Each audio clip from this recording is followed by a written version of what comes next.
కోడికత్తి case మీ అందరికీ తెలుసు. దాని గురించి నేను చెప్పిన టైం వేస్ట్. గుళకర ఆయనకి ఎందుకు పడుతుంది?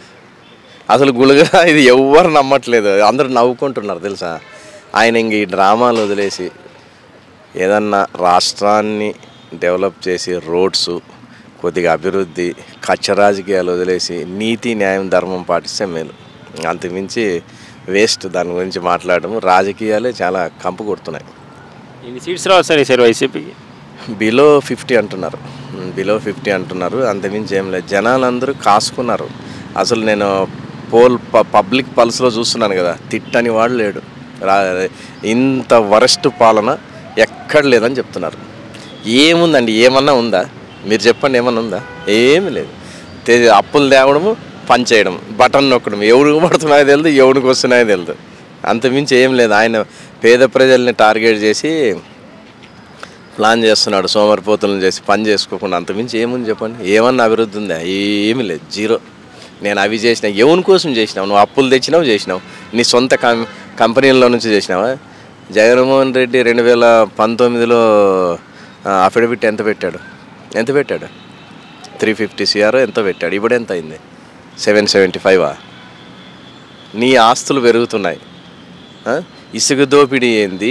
లిక్కర్ దోపిడీ ఏంది? ఏంది అది? లిక్కర్ మద్యపాన నిషేధం అని చెప్పేసి అన్నారు కదా సార్, ఎందుకు చేయలేదు? మద్యపాన నిషేధం చేస్తే అక్కడ ఏమవుతుంది? వేరే రాష్ట్రాలు, పక్క రాష్ట్రాలు ఏమున్నాయి అవి డెవలప్ అవుతాయి. బార్డర్లో పోయి దాగి అటువైపు దాగి ఇటువైపు అడుగేస్తారు. ఎవరేం చేస్తారు?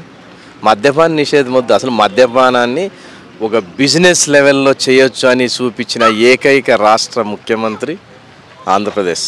ఎక్కడ చేయలేదు అసలు. అసలు ఎలా చేయొచ్చు బిజినెస్ అనేది చూపించిన ఏకైక ముఖ్యమంత్రి ఇండియాలో ఎవ్వరు చేయలే.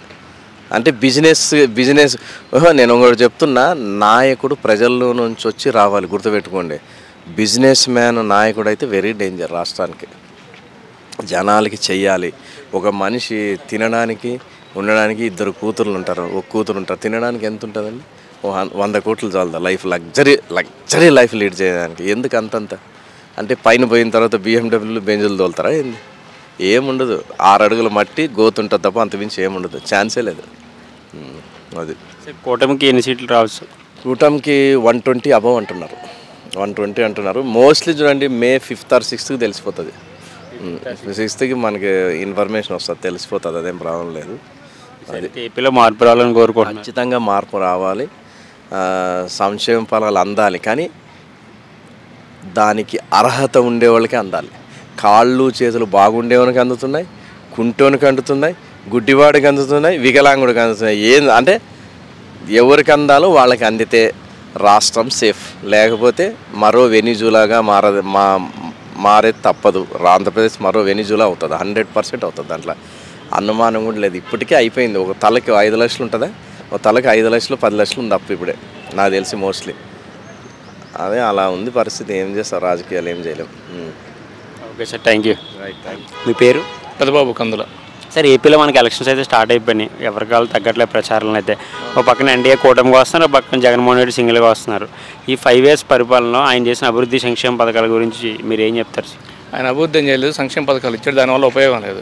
ఏదైనా వస్తే ఉద్యోగాలు వస్తే కుటుంబం బాగుపడుతుంది. కానీ ఆయన 15,000 ఇస్తే ఆ నెలలోనే అయిపోతాయి కదా, ఉపయోగం ఏముంది? ఇంకా సంక్షేమ పథకాలు మనకి లైఫ్ లాంగ్ ఉండే కావాలి, ఒక రోజుతో పోయేది కాదు కదా ఇది.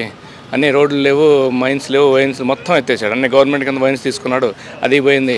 మొత్తం గవర్నమెంట్ ప్రాపర్టీ చేసేసుకున్నాడు ఆయన అంతా. అలాగే 3 రాజధానుల విషయంలో మాట తప్పారని చెప్పేసి అంటున్నారు సార్, దాని గురించి ఏం చెప్తారు? 3 ఎక్కడ కట్టలేదు కదా ఆయన, 3 చెప్పాడు అంతే. డైవర్ట్ చేశాడు పాలిటిక్స్ని, జనాన్ని డైవర్ట్ చేసి 3 పాలిటిక్స్ అక్కడ కడతా ఇక్కడ కడతా డైవర్ట్ చేశాడు. అది జనం నమ్మే పరిస్థితి కూడా లేరు. సార్, పవన్ కళ్యాణ్ గారు పిఠాపూర్ నుంచి పోటీ చేస్తున్నారు సార్, ఆయన ఎంతవరకు మెజార్టీ రావచ్చు? డెఫినెట్గా గెలుస్తాడు. మెజార్టీ నేను ఎక్స్పెక్ట్ చేయలేను, కానీ డెఫినెట్గా అయితే గెలుస్తాడు ఆయన. అలాగే లోకేష్ గారు మంగళగిరి నుంచి గెలుస్తాడు.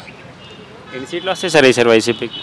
అంటే 125 to 150 చెప్తున్నారు, చూడాలి మరి. ఇంకా ఈ 15 రోజులు కూడా ఉంది కదా, దాన్ని బట్టి. కూటమికి సార్, కూటమికి ఎన్ని సీట్లు రావచ్చు? అంటే మొత్తం మీద నేను చెప్పేది కూటమికి, నేను చెప్పేది కూటమికి అంటున్నారా? కూటమికి చెప్తున్నాను, అంటే ఇండివిజువల్ కాదు కదా, కూటమి గురించి చెప్తున్నాను. వైసీపీకి ఇంకా రిమైనింగ్ 20-25 అవి మిగతా 20 to 25 చెప్తున్నారు సర్వే వాళ్ళు. నేనైతే అక్కడ లేను కదా, ఇక్కడే ఉన్నాను. ఈ 15 రోజుల్లో మారచ్చు కదా ఇంకా సినారియా. అలాగే కొంచెం వైసీపీలో కొంచెం గట్టిగా మాట్లాడే కొడాలి నాని గారు అవచ్చు, పెర్ని నాని, మనం అమర్నాథ్, అంబటి రాంబాబు, రోజా గారు కొంతకన్నా కోరికలుగా సైలెంట్ అయిపోయారు సార్, ఏమన్నా భయం పట్టుకుందంటారా ఓడిపోతామని? భయం డెఫినెట్గా ఓడిపోతున్న వాళ్ళకే తెలుసు.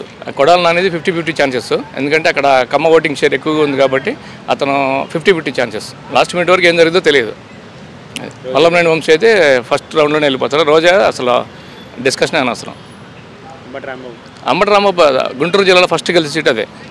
అంబటి రాంబాబు కన్నా లక్ష్మణ్ గెలుస్తాడు అక్కడ సార్. ఇంకొకటి ఏంటంటే రీసెంట్గా జగన్మోహన్ రెడ్డి మీద దాడి జరిగింది సార్, రాయితో, కులక రాయితో. అది లాస్ట్ టైం ఎలక్షన్ ముందు కోడికత్తి డ్రామా లాగా ఇది కూడా డ్రామా అని చెప్పేసి సానుభూతి ఓట్ల కోసమని ప్రజలు అంటున్నారు. మీరేమంటారు? జనం నమ్మే పరిస్థితి లేరండి. అది నమ్మే పరిస్థితి లేదు. ఒక కులకరా ఇద్దరు తగిలితే ఇద్దరికి కంటికి ఇప్పుడు ఆయన శ్రీనివాసు ఆయన ఇంకా గట్టిగా తిరుగుతూనే ఉన్నాడు. ఈయన బ్యాండేజ్ 13 వరకు తీయడు. వాళ్ళ చెల్లెలే చెప్పింది, సునీత రెడ్డి గారు డాక్టర్ కదా ఆమె చెప్పింది, అన్న బ్యాండేజ్ తీసేనా ఏది తగిలితే మొత్తం డ్రై అయిపోద్ది, తొందరగా తగ్గిపోద్ది అని సలహా కూడా ఇచ్చింది. ఆమె సలహా తీసుకోవచ్చు కదా, డాక్టర్ కదా ఆమె. మరి మేనిఫెస్టో గురించి ఏం చెప్తారు సార్? మేనిఫెస్టో నేను పూర్తిగా చూడలేదు, నాకు టైం లేదు, ఆఫీస్లో ఉన్నాను, నేను చూడలేదు. మేనిఫెస్టో బాగానే ఉందని ఒక యూనిట్ ఉంది, టీడీపీ మేనిఫెస్టో. మేనిఫెస్టో ఏం చేశాడు వైసీపీ మేనిఫెస్టో? జస్ట్ ప్లస్ పెట్టాడు, దానికి నవరత్నాలు ప్లస్ పెట్టాడు.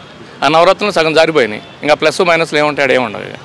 సార్ ఏపీలో మార్పు రావాలని కోరుకుంటున్నారు సార్? తప్పకుండా 100% మార్పు రావాలి. చంద్రబాబు నాయుడు గవర్నమెంట్ ఫామ్ చేయాలి, రాష్ట్రం అభివృద్ధి చెందాలి, అమరావతి రాజధాని కావాలి. Thank you sir. సార్ ఏపీలో మన పాలిటిక్స్ అలవాడైతే స్టార్ట్ అయిపోయింది. ఒక పక్కన వైసీపీ సింగిల్గా వస్తారు, ఎన్డీఏ ఏమో కూటమిగా వస్తుంది. ఈ 5 సంవత్సరాల పరిపాలనలో జగన్మోహన్ రెడ్డి గారి సంక్షేమం అభివృద్ధి గురించి మీరు ఏం చెప్తారు? జగన్మోహన్ రెడ్డి అభివృద్ధి ఏముందండి? బీద వాళ్ళకు కల్తీ మందు దాపి ఇప్పుడు అమ్మఒడి అని గొప్ప చెప్తున్నారు. తండ్రి జేబు చిల్లి కొట్టి తల్లి జేబు తల్లి సంచి నింపుతున్నారు. బీద వాళ్ళకు కల్తీ మందు దాపి ఆ డబ్బులు అమ్మఒడిలో కింద కన్వర్ట్ చేస్తున్నారు. ఏం చేశారు? జగన్ ఏం చేయలేదు, ఒక అవినీతి తప్ప. పవన్ కళ్యాణ్ చూడండి, ఆయన ఏం ఆశించకుండా కోట్లు ఆయన బిజినెస్ వదులుకొని పేదవాళ్ళకు దాన ధర్మాలు చేస్తుండే. కోట్లు దానం చేస్తారు. కోట్లు ఎవరు దానం చేస్తారండి? పవన్ కళ్యాణ్ చూసి నేర్చుకోవాలి. పవన్ కళ్యాణ్ కాలిగోటి కూడా సమానం గారు ఎవరు తెలుగు రాష్ట్రాల్లో. అలాగే 3 రాజధానులు అని చెప్పేసి మాట తప్పారు కదా, దాని గురించి ఏం చెప్తారు? ఇంతవరకు సచివాలయమే కట్టలేదు.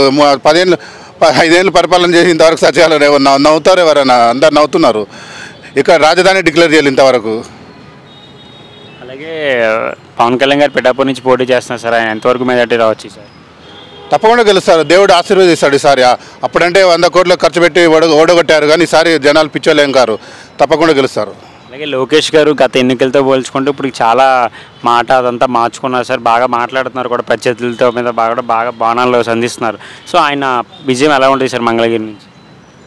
బాగానే ఉంటుందండి, గెలుస్తారు సార్. ఈసారి టీడీపీ జనసేన కూటమి అధికారంలోకి వస్తుందని నమ్ముతున్నాను. అలాగే వైసీపీలో కొంతమంది మంత్రులు ఉన్నారు సార్, మనకు కొడాలి నాని, పెర్ని నాని, అంబటి రాంబాబు, అనిల్ కుమార్ యాదవ్, మంత్రి రోజా, వీళ్ళు ఎందుకు సార్ గత కొన్ని రోజులుగా సైలెంట్ అయిపోయారు? అయినా ఓడిపోతామని భయంతోనే అని చెప్పేసి కొంతమంది అన్నారు. మీరేం చెప్తారు? వాళ్ళకి అర్థమైపోయింది, ఎక్కువ మాట్లాడితే గెలవమని. మంచి వాళ్ళతో విమర్శిస్తే గెలవమని అర్థమైపోయింది వాళ్ళకు. రీసెంట్గా జగన్మోహన్ రెడ్డి మీద దాడి జరిగింది సార్ గులకరాయితో.